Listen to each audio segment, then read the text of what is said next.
I know how this sounds. Everyone starts these stories by saying they're skeptical or they don't believe in the supernatural. And frankly, I don't know if I do either. What I experienced out there wasn't a ghost. It was physical. It was real. And if I hadn't made that one mistake on the first night, I probably would have never known just how close I was to dying. It started with a bad investment. I flip houses for a living, mostly cosmetic fixes in the suburbs. But 6 months ago, I saw a listing on a foreclosure auction site that looked too good to pass up. It was 10 acres of land in the deep Oregon interior, bordering a massive stretch of national forest, with a rustic A-frame structure included. The starting bid was practically nothing. I didn't visit it first. That was rule number one, and I broke it because I was greedy. I won the auction, packed my truck with tools in a sleeping bag, and drove out there the following Friday. The drive alone should have been a warning. Once I left the paved highway, it was 20 miles of logging roads that turned from gravel to slurry. It had been raining for 3 days straight, that relentless gray Pacific Northwest drizzle that soaks into your bones. By the time the GPS told me I had arrived, the sun was already dipping behind the ridgeline, casting the whole valley in a premature twilight. The property was heavy. That's the only way I can describe it. The trees grew too close together, blocking out most of the sky, and the silence was suffocating. There were no birds, no crickets, just the rhythmic drip, drip, drip of water falling from the canopy onto the dead pine needles. The cabin looked much worse than the photos. The wood had turned that slick black color that suggests deep rot. The front porch listed dangerously to the left, and the windows were clouded over with decades of grime. I grabbed my flashlight and a crowbar, stepping out of the truck. The air smelled wrong. It didn't smell like pine or earth. It smelled stagnant, like water that had been sitting in a tire for a year. I pried the front door open with a wet crack. The inside was freezing, colder than outside. My flashlight beam cut through the gloom, illuminating dust motes dancing in the damp air. The furniture was still there, draped in white sheets that had yellowed and grown moldy spots. It looked like someone had packed to leave 40 years ago and just vanished instead. I spent the first hour doing a perimeter check. Structurally, the place was a disaster, but the foundation looked weirdly solid. It was concrete, thick, industrial-grade concrete that seemed overkill for a wooden cabin. I was in the kitchen, checking the plumbing under the sink, when I found the first thing that made the hair on my arms stand up. The kitchen floor was covered in linoleum that was peeling up at the corners. Near the pantry, there was a seam in the floor that didn't match the rest of the pattern. I used the crowbar to peel back the linoleum, expecting to find rotted subflooring. Instead, I found metal. It was a heavy iron hatch, painted a dull, chipping red, set flush into the floorboards. It looked like something you'd see on a submarine or a bunker, not a vacation home. There was no handle, just a recessed wheel valve. I should have left it alone. I should have just covered it back up, driven to the nearest motel, and sold the land the next day.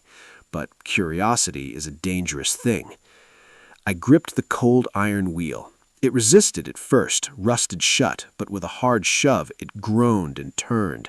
The sound of metal grinding on metal echoed through the empty cabin like a scream. I pulled the hatch upward. It was impossibly heavy. As the hatch clanged open, a draft of air rushed up to meet me. But it wasn't the musty smell of a root cellar. It was a chemical smell, sharp, acrid, like ammonia and old copper. I shined my flashlight down into the hole. It wasn't a crawl space. It was a concrete staircase descending steeply into absolute darkness. The steps were clean, disturbingly clean compared to the filth of the cabin above, and at the bottom of the stairs, just at the edge of where my light could reach, I saw something that made my breath hitch in my throat. It was a door, a heavy steel blast door, slightly ajar. And just as I leaned over the edge to get a better look, a sound drifted up from the darkness below. It was faint, echoing off the concrete walls, but inexplicable in the silence of the woods. Click, click, click. It sounded like someone tapping a coin against a metal pipe, rhythmic, deliberate, and it was getting louder. I didn't wait to see what was making that noise. The moment that rhythmic click, click, click registered in my brain as something approaching rather than something settling, instinct took over. I slammed the iron hatch down with a force that shook the floorboards. The sound of the heavy metal crashing against the frame was deafening, momentarily drowning out whatever was happening down in that concrete throat. My heart was hammering against my ribs like a trapped bird. I grabbed the wheel valve and spun it clockwise, gritting my teeth as the rust flaked off into my palms. I cranked it until my muscles burned, ensuring it was sealed tight. Then I stood up and backed away, keeping my flashlight beam fixed on that square of peeling linoleum. Silence returned to the cabin. The clicking had stopped. "Pipes," I said aloud, my voice sounding thin and pathetic in the damp air. "It's just settling pipes or a draft." I tried to rationalize it. Old underground structures make noise. Air pressure changes, water drips, metal expands and contracts. I've been in plenty of old basements that groaned and hissed. But even as I said it, I knew that sound hadn't been random. The rhythm was too precise. It sounded like bone tapping against steel. I needed to distract myself. I couldn't leave. My truck was low on gas, the road out was a slurry of mud that would likely trap me in the dark, and I had nowhere else to go. I decided to secure the rest of the cabin. If I was going to sleep here, I needed to know I was the only thing breathing inside these walls. I left the kitchen, giving the hatch one last wary glance, and moved down the narrow hallway that branched off the living room. The floorboards here were warped, creating little hills and valleys that I tripped over in the dark. The air was colder here, smelling distinctly of mildew and wet animal fur. There were 3 doors in the hallway. The first was a bathroom, the porcelain stained brown with mineral deposits. The second was a master bedroom, empty save for a rusted bed frame and a pile of waterlogged mattress stuffing. The third door, at the very end of the hall, was different. While the other doors were cheap hollow-core wood typical of the 70s, this one was solid oak, and it had been modified. Mounted on the outside of the door, facing the hallway, was a heavy-duty sliding deadbolt. I stopped, the beam of my flashlight playing over the brass hardware. Why would you put a lock on the outside of a bedroom door? You do that for a pantry maybe, or a closet where you keep dangerous chemicals. You don't do it for a living space. I reached out and slid the bolt back. It moved smoothly, unmistakably well-oiled compared to everything else in this rotting house. Someone had maintained this lock long after the rest of the house had died. I pushed the door open. The room inside was small, maybe 10 by 10.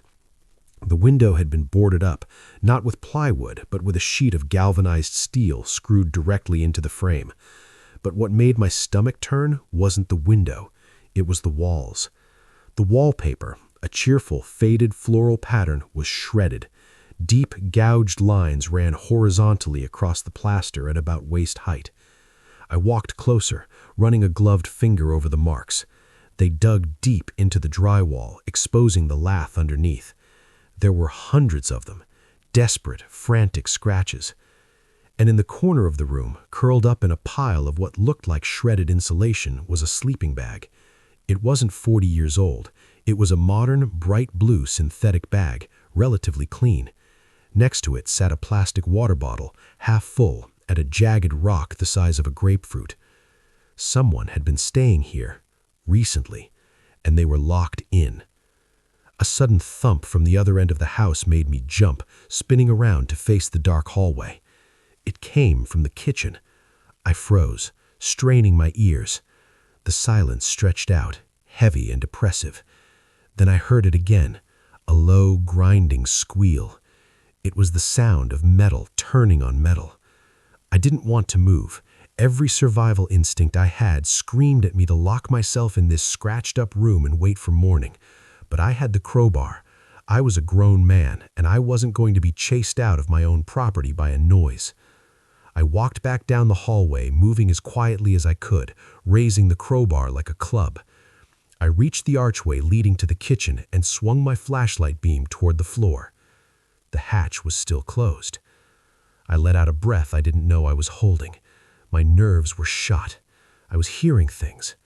I walked over to the hatch, just to double-check, just to prove to myself that I had sealed it tight. I looked at the wheel valve. When I left the kitchen 5 minutes ago, I had cranked that wheel as far clockwise as it would go. The spokes were aligned in an X shape relative to the floor seams. I'd made a mental note of it, a specific OCD habit I have when securing job sites. Now, the wheel was in a plus shape. It had been turned a quarter rotation counterclockwise, from below. My brain tried to reject what my eyes were seeing. I stared at that iron wheel, the rust flaking off onto the linoleum, and tried to convince myself that metal had a memory, that the tension in the old valve had simply caused it to slip back. But deep down, in the lizard part of my brain that tracks predators in the dark, I knew better. The torque required to turn that wheel was immense. It hadn't slipped, it had been turned. Whatever was down there was strong, and it wanted out. I didn't waste time looking for a lock. I dropped the crowbar and grabbed the side of the refrigerator. It was an ancient olive-green beast, probably weighing 300 pounds. I dug my boots into the peeling floor and shoved. The metal feet shrieked against the floor, a high-pitched wail that set my teeth on edge. But the adrenaline coursing through my veins gave me strength I didn't know I had. I heaved the fridge until it sat squarely over the hatch, covering both the iron door and the wheel. It wasn't a permanent solution, but if anything tried to open that hatch now, it would have to lift a quarter-ton of steel first. Panting, I slumped against the kitchen counter, wiping sweat and grime from my forehead. The silence of the house rushed back in, but now it felt charged, electric. I wasn't just alone in the woods anymore. I was under siege. That's when I saw it. In the dust where the refrigerator had been sitting, revealed by the beam of my flashlight, was a small, black object. At first, I thought it was a remote control. I leaned down and picked it up. It was a digital voice recorder, the kind journalists or students use. It was caked in gray dust, but the battery light blinked a weak red when I pressed the side button. Someone had dropped this or hidden it behind the fridge. I hesitated. Part of me wanted to smash it, to not know whatever secrets were stored on the cheap plastic chip. But the need to understand what I was dealing with was stronger. I pressed play. There was a burst of static, loud and harsh, before a voice cut through. It was a young man, whispering, his voice trembling with a mixture of exhaustion and terror. Day 4. I think it's day 4. I can't leave the room anymore. The door holds, but... God, the sounds. There was a pause on the recording. In the background of the tape, I could hear a faint, rhythmic scratching. I shouldn't have gone down there, the voice continued, cracking.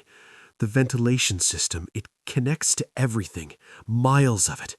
They live in the pipes. I thought it was an animal at first, a coyote maybe, but then it started sounding like me. A cold shiver seized violently my spine. It listens, the whisperer said. If you're finding this, don't speak. Don't make a sound. It learns the cadence. It learns the pitch. It doesn't know the words, but it knows the sound of help. It knows the sound of crying. It uses them. The recording dissolved into heavy breathing. Then a sudden sharp noise, the sound of metal slamming. The voice on the tape let out a suppressed sob. It's at the door. Oh God, it's at the door. Just go away. Go away. The recording ended with a sharp click. I stood there in the dark kitchen, the device slippery in my sweating hand. The silence of the cabin felt different now. It wasn't empty. It was listening. It learns the cadence. I pocketed the recorder, my hand trembling. I needed to leave. I didn't care about the mud, the darkness, or the truck. I would walk to the highway if I had to. I grabbed the crowbar again, my knuckles white, and turned toward the front door. I took 2 steps before I froze. From outside, on the front porch, came a sound. It wasn't a knock. It wasn't the wind. It was a voice. It was muffled by the thick wood of the door, but it was clear enough to make out. It sounded flat, monotone, like a radio left on a station with bad reception, but the pitch was terrifyingly familiar. "Hello," the voice said. It was my voice. Not a similar voice. My voice. It was the exact tone I had used 10 minutes ago when I was talking to myself in the kitchen. "Pipes," the voice said from the porch. "Just settling pipes." Then came the sound. Click, click, click. Something was standing right outside the front door, tapping a rhythm against the wood. And then the doorknob began to slowly, agonizingly turn. The doorknob didn't just rattle, it turned with a slow, hydraulic precision. The rusted mechanism groaned as the latch tongue retracted, and the heavy wooden door began to drift inward. I didn't think. I threw my entire body weight against the wood, slamming it shut. The impact jarred my shoulder, shooting a bolt of pain down my arm, but the latch clicked back into place. I fumbled blindly for the deadbolt, my fingers slipping on the cold metal, and managed to slide it home just as a heavy thud hit the door from the outside. It wasn't a knock. It felt like someone had just dropped a sandbag against the wood. The door bowed inward in the frame, dust trickling down from the jamb. "Pipes?" the voice said again, right on the other side of the wood. But this time the inflection was wrong. It was my voice, but twisted, the pitch sliding up at the end like a question. "Settling pipes?" Then came a sound that made my blood run cold. It was the sound of wet lips smacking together, followed by a low, vibrating hum that I felt in my chest more than I heard. It sounded like a large cat purring, but metallic and rasping. I backed away, keeping my flashlight trained on the door. "Who's there?" I shouted, gripping the crowbar so hard my knuckles turned white. "I have a gun." I didn't, but I hoped the bluff would work. The response was immediate. The voice outside didn't mimic my threat. Instead, it mimicked my fear. "Who's there?" it repeated back to me, perfectly, capturing the tremor in my voice, the exact breathless panic. I have a... The voice glitched, repeating the phrase like a skipping CD, faster and faster until it dissolved into that rhythmic click, click, click. I scrambled backward into the living room, my boots sliding on the dirty floor. I needed to barricade the door. I grabbed a heavy oak armchair, dragging it across the room and wedging it under the doorknob. It wouldn't hold forever, but it would buy me seconds. The house, which had been so silent an hour ago, was now alive. I could hear movement outside, heavy, deliberate footsteps squelching in the mud. They weren't circling the house, they were pacing, back and forth across the front porch. Then the sound changed. Scritch, scrape. It was coming from above. My flashlight beam shot to the ceiling. The A-frame design meant the roof was steep, sloping almost to the ground on the sides.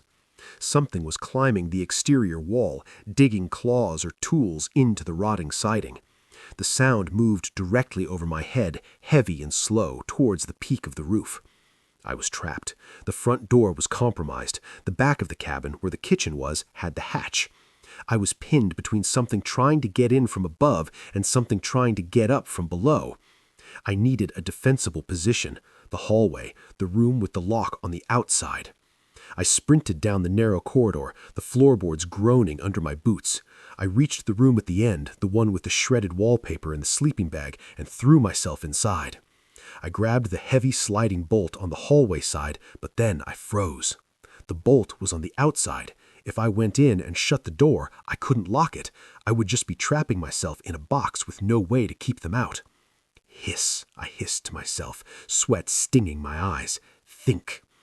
I looked at the window. The sheet of galvanized steel screwed over it was solid. Nothing was getting through that without a blowtorch. The walls were thick. This room was designed to keep something in, but it was the strongest room in the house. I grabbed a length of rotting 2x4 that had fallen from the ceiling in the hallway and dragged it into the room. I shut the door and jammed the wood diagonally under the handle, wedging it against the floor. It was a crude jam, but it was better than nothing. I sat in the corner on the pile of shredded insulation, killing my flashlight to save the battery. I sat in absolute darkness, listening. The scratching on the roof stopped. The pacing on the porch stopped. For a long minute there was nothing but the sound of my own ragged breathing and the blood rushing in my ears. Then, from the other end of the house, from the kitchen, came a sound that made my heart stop. Screech. It was the sound of heavy metal dragging across linoleum. The refrigerator. I had pushed it over the hatch, I had weighed it down, but now, slowly, agonizingly, it was being pushed aside from underneath. The sound of the refrigerator screeching across the floor stopped abruptly, followed by a thunderous clang that vibrated through the floorboards. The hatch was open. The quarter-ton of steel I had used to seal that hole had been shoved aside like a cardboard box. I pressed my back against the wall, my boots dug into the rotting carpet, holding the makeshift door jamb in place with every ounce of strength I had. I stopped breathing. I stopped blinking. I became a statue in the dark, praying that whatever had climbed out of the earth would just leave. But it didn't leave. First came the smell. It seeped under the door gap, a thick, cloying stench of ammonia, wet copper, and something sweet like rotting fruit. It made my eyes water and my stomach heave. Then came the movement. It didn't sound like footsteps. It sounded like wet meat slapping against the wood. Slap, drag, slap, drag. It was heavy, uncoordinated, yet terrifyingly fast. It moved from the kitchen, through the living room, and stopped at the mouth of the hallway. I gripped the crowbar in one hand and the 2x4 door jamb in the other. "Hello?" The voice drifted down the hallway. It wasn't my voice this time. It was the whispery, terrified voice of the young man from the recorder. "Day 4, it said, the tone perfectly mimicking the exhaustion I had heard on the tape. "Day 4, day 4. The entity was cycling through sounds it had collected, like a child playing with a soundboard. It didn't know what day 4 meant. It just knew that the sound was associated with this house, with prey, with fear. The wet slapping sound started down the hall. It was coming. Slap, drag, slap, drag. It stopped right outside the door. I could hear it breathing, a wet, rattling aspiration that sounded like fluid bubbling in a lung. The doorknob slowly twisted. The lock mechanism clicked, but the deadbolt I couldn't use was useless, and my makeshift door jamb held firm against the initial pressure. The door creaked, bowing slightly inward. "Just go away!" the entity shrieked. It was the exact scream from the end of the recording. It was so loud, so piercingly human, that I almost dropped the wood. It was replaying the man's final moments right in front of me. I made a mistake then. I needed to know what I was fighting. I needed to see. I lowered my head to the floor, cheek pressed against the dusty carpet, and looked through the inch-high gap beneath the door. I switched my flashlight on for a split second, just a flash. What I saw burned itself into my retinas. They weren't feet. They were hands. Pale, elongated, hairless hands, splayed out flat on the floorboards to support massive weight. The skin was translucent, veined with black, and looked wet, as if it had no outer layer of epidermis. And just behind those feet, I saw something dragging, a mass of gray, shifting flesh that looked like wet industrial putty. I clicked the light off, scrambling back into the corner, gagging. The creature outside went silent. It knew I was there. It had seen the light. The mimicking stopped. The shuffling stopped. Then a new sound began, a low, vibrating chittering, like insect swarming, but deep and resonant. And then the door exploded inward. It wasn't kicked open, it was rammed. The wood around the hinges splintered with a sound like a gunshot. The 2x4 I had wedged against the handle snapped in the middle, sending splinters flying across the room. The door didn't open fully. The debris jammed it, but now there was a 6-inch gap between the door and the frame. Through that gap, a hand shot through. It was the same pale, long-fingered limb I had seen under the door, but it was huge, the size of a shovel. It flailed blindly into the room, grasping, fingers disjointed and bending in too many places. It slapped against the wall, shredding the wallpaper, searching for me.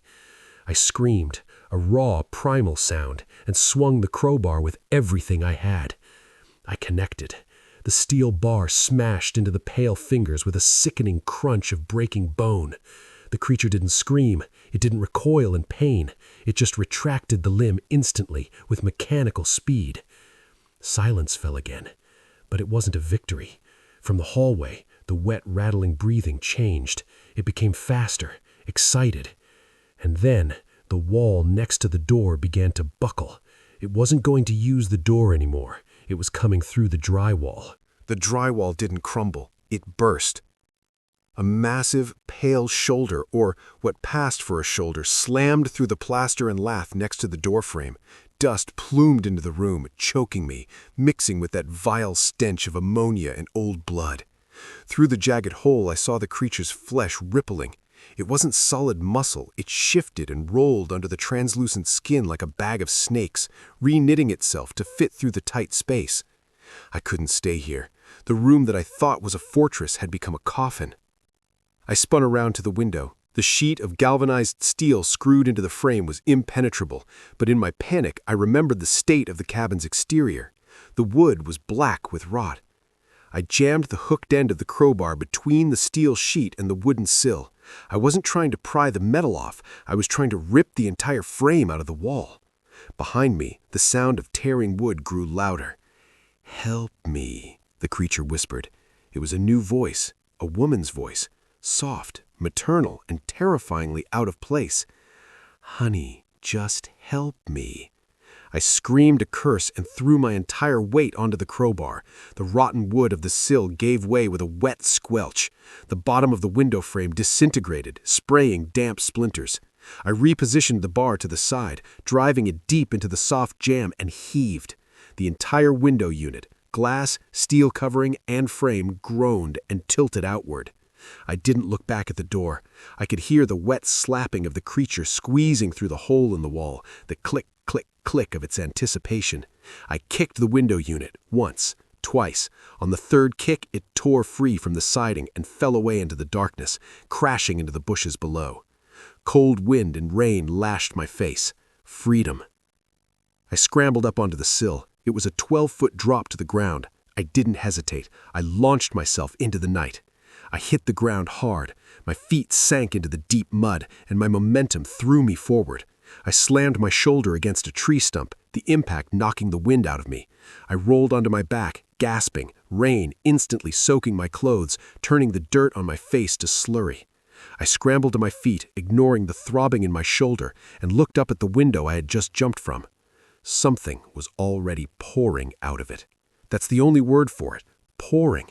It didn't climb like a man or an animal. It flowed over the sill like thick, pale batter, defying gravity as it clung to the wet siding. It was long, impossibly long, and pale against the black wood of the cabin. I saw limbs that had too many joints, flailing and gripping the wall, lowering a bulbous, featureless torso toward the ground. It was fast, much faster than it had been inside. I turned and sprinted toward the truck. The mud was treacherous. It sucked at my boots, trying to drag me down with every step. I slipped, caught myself, and kept running, my flashlight beam bouncing wildly ahead of me. The truck was parked 50 yards away, near the entrance of the overgrown driveway. "Keys," I muttered, slapping my pockets. "Keys, keys, keys." I felt the jagged metal of the key fob in my jeans pocket. Thank God. I reached the truck, my breath tearing at my throat. I jammed the key into the door, wrenched it open, and threw myself into the driver's seat. I slammed the door and locked it, a futile gesture, I knew, but it made me feel better. I shoved the key into the ignition and turned it. The engine sputtered. The lights on the dashboard flickered weakly. "No," I whispered. "No, no, no." I turned the key again. Chug, chug, click. The battery was drained, not dead, but drained, like something had been drawing power from it. I looked up through the rain-streaked windshield. The cabin was a dark silhouette against the trees, but halfway between the cabin and my truck, caught in the faint yellow glow of my dying headlights, something was standing in the road.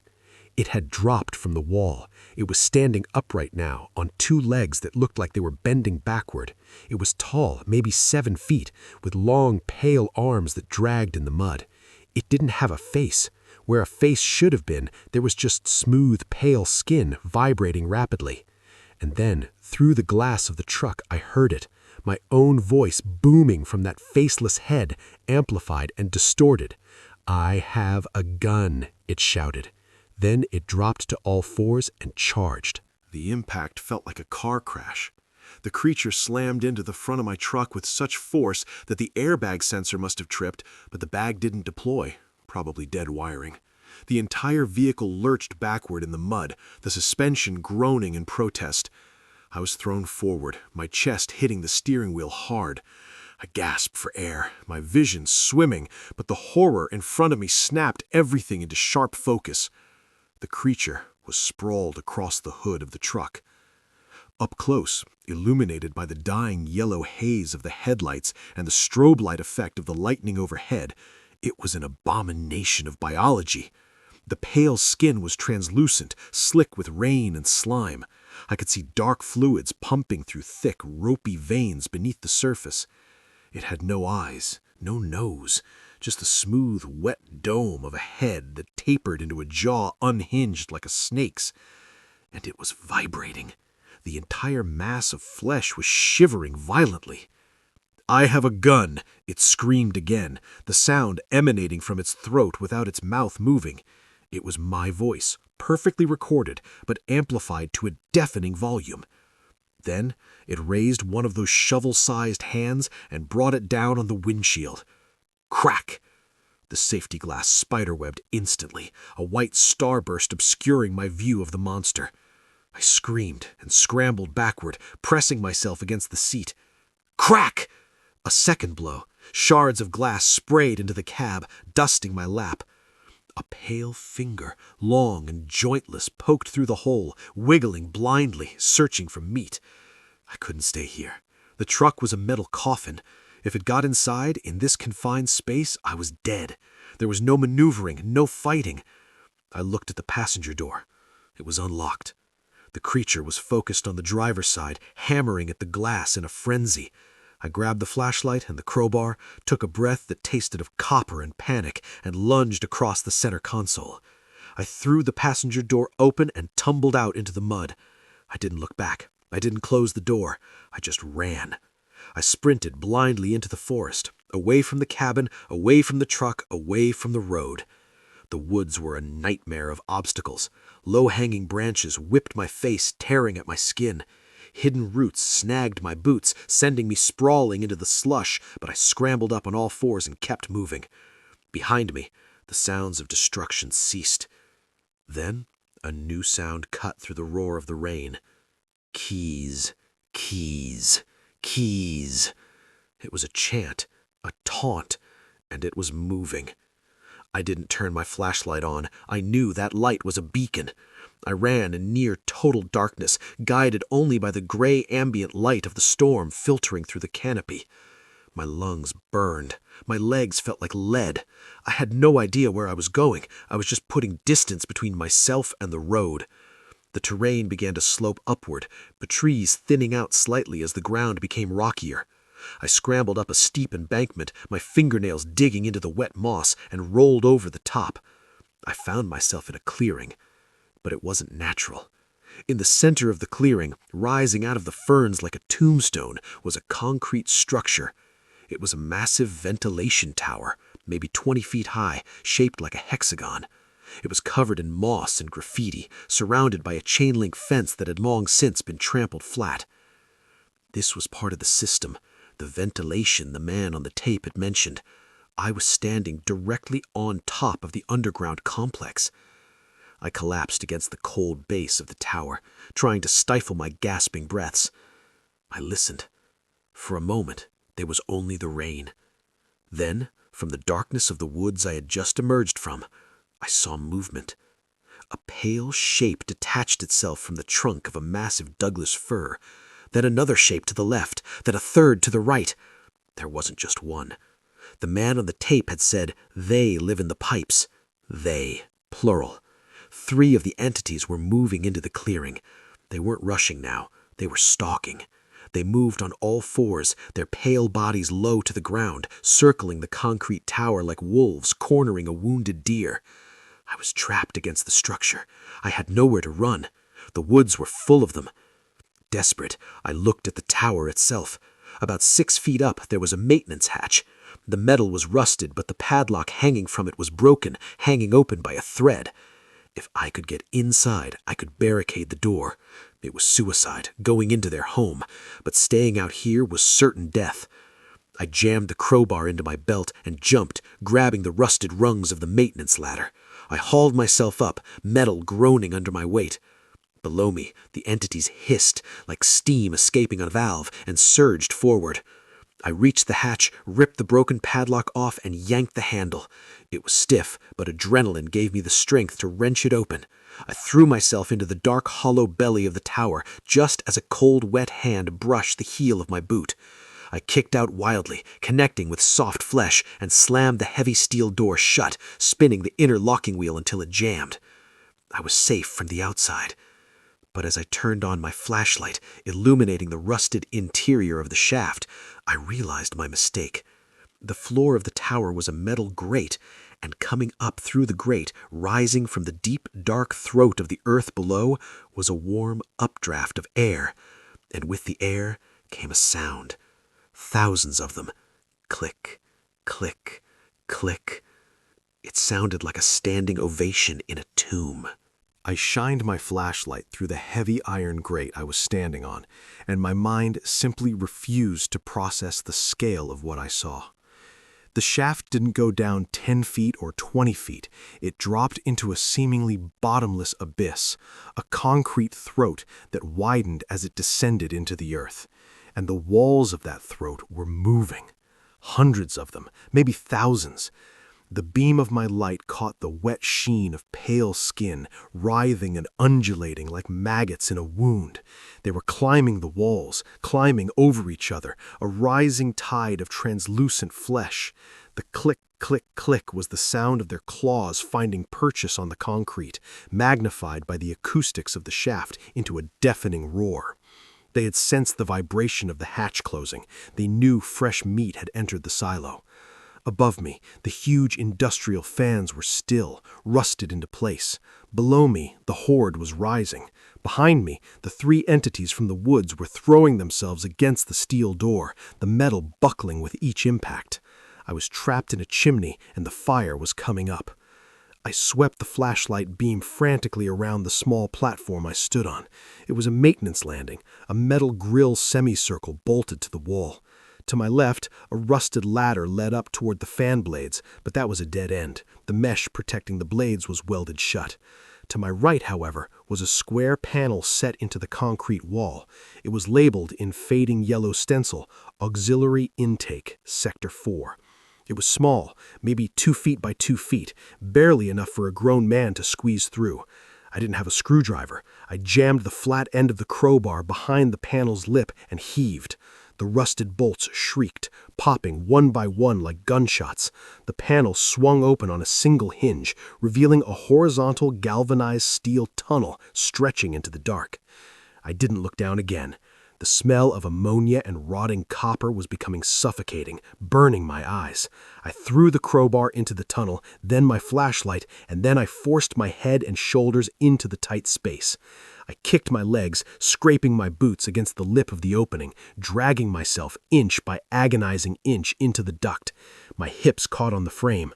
I panicked, thrashing, feeling the vibration of the floor grate as something heavy slammed against it from below. A hand, wet and cold, brushed my ankle. I screamed and kicked backward violently, my boot connecting with something hard.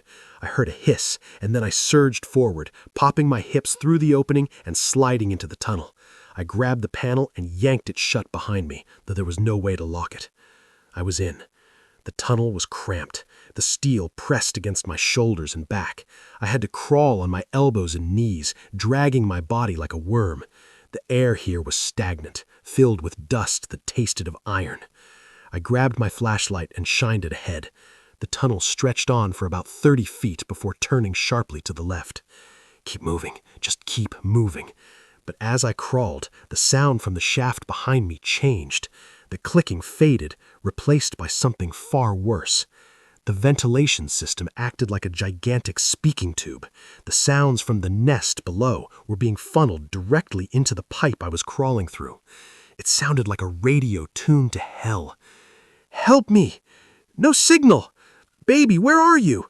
911, what is your emergency? Please don't!" It was a choir of stolen voices. The entities below were babbling, replaying the last desperate words of everyone who had ever wandered into these woods, everyone who had ever been dragged down into the dark. It was a cacophony of terror, a library of death played on a loop. I covered my ears, squeezing my eyes shut for a second, trying to block it out. But I couldn't block out the vibration. The pipe shook.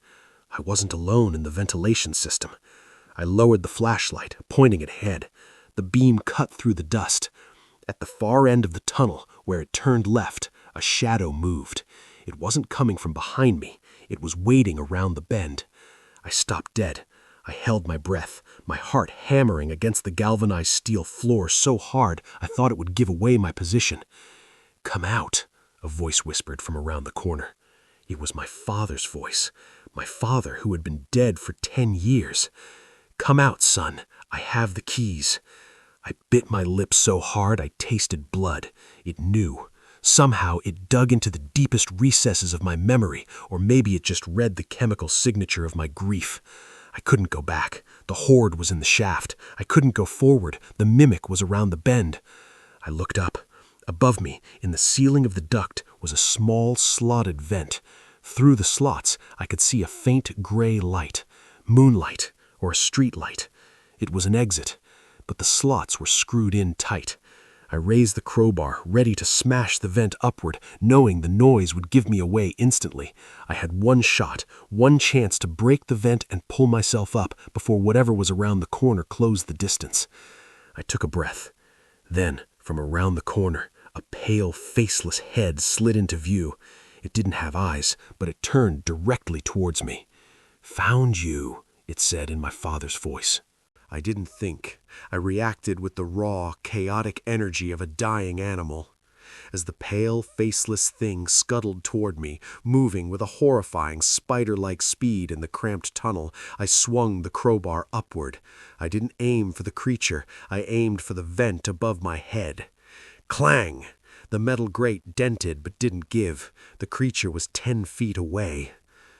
"Come here, son," it whispered, the voice distinct and warm despite the nightmare visage producing it.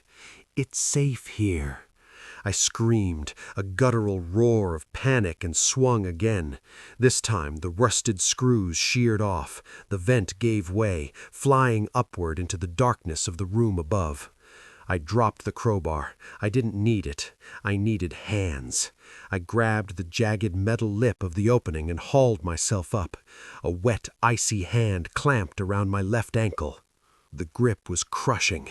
It felt like a hydraulic clamp tightening around the bone. I shrieked in pain, kicking wildly with my free leg.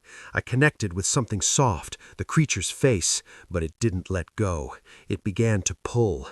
I was sliding back down. My chest scraped against the sharp edge of the galvanized steel. Gravity and the monster were winning. I did the only thing I could do. I curled my left leg up and stomped down hard with my right boot, driving the heel directly into the wrist of the hand holding me. There was a wet crunch. The grip loosened just enough. I wrenched my leg upward, my foot slipping out of my boot. I left the boot in the creature's hand and scrambled backward, tumbling out of the vent and onto a cold, tiled floor. I rolled to my feet, ignoring the freezing cold seeping into my sock, and swept my flashlight around. I was in a locker room. Rows of rusted gray lockers stood like silent sentinels. Benches were overturned. The floor was littered with debris, old papers, hard hats, and thick layers of grime. From the vent on the floor, the creature hissed. It wasn't coming up. The hole was too small for its bulk, but it was screaming, and the scream wasn't human anymore. It was a high-pitched signal. "Ee-er!" It sounded like a siren, and the facility answered. From the walls, from the ceiling tiles, from the very pipes running along the baseboards, the choir erupted. The voices were no longer babbling random phrases. They were screaming in unison. "Found him! Found him! Found him!" It was 1,000 voices overlapping, distorted, echoing through the concrete bowels of the station. The walls vibrated with the sound. They were triangulating my position. I ran. I burst through the locker room doors into a wider concrete corridor. Stenciled arrows on the wall pointed left. Surface access, loading bay B. I sprinted, my one shoeless foot slapping wetly against the concrete. The corridor was a maze of shadows and pipes. Every shadow looked like a crouching figure. Every dripping pipe sounded like a footstep. I rounded a corner and skidded to a halt. 30 yards ahead, the corridor ended in a massive rolling shutter door, the loading bay. A sliver of gray daylight poked through the bottom. It was the way out.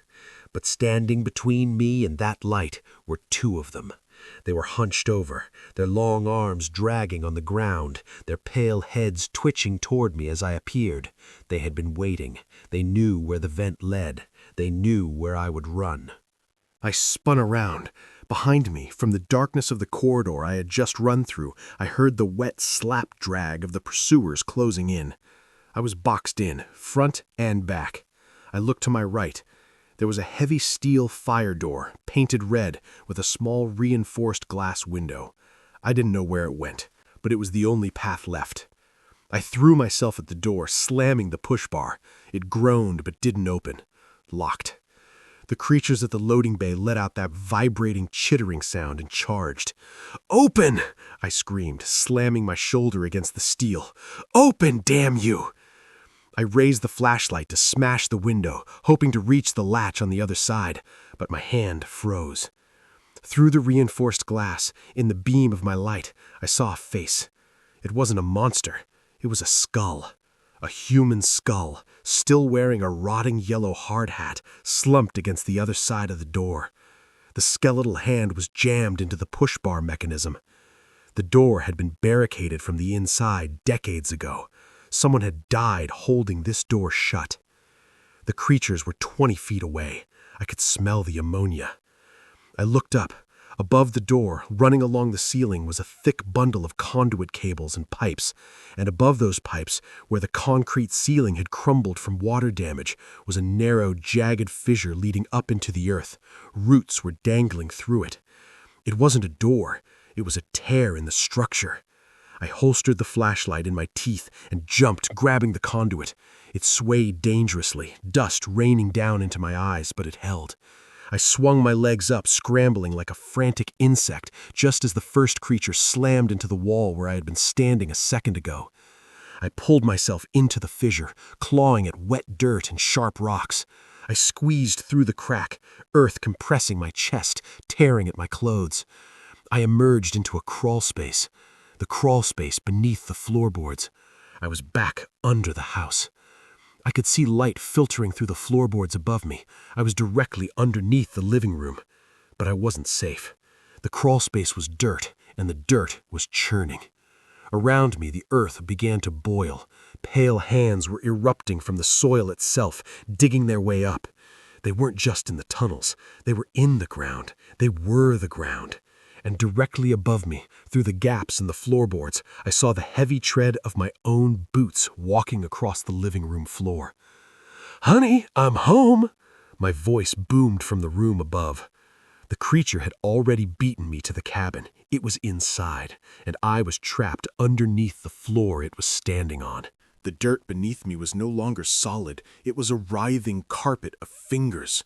I felt them brushing against my chest, my stomach, my legs. Hundreds of cold, wet digits pushing up from the soil, trying to snag my clothes and drag me down into the earth. Above me, the floorboards groaned under the weight of the thing that wore my voice. Dust and rot rained down into my eyes. "Honey," it boomed directly above my head, "I made dinner." Then came the sound of a massive impact. The floorboards cracked. It was smashing its way down. I didn't crawl, I scrambled, clawing at the mud like a drowning man swimming for the surface. I could see a rectangle of gray, stormy light ahead, the lattice skirting of the porch. It was my only way out. Something grabbed my shoeless left foot. A hand, strong as iron, clamped around my ankle. I didn't scream. I didn't have the breath for it.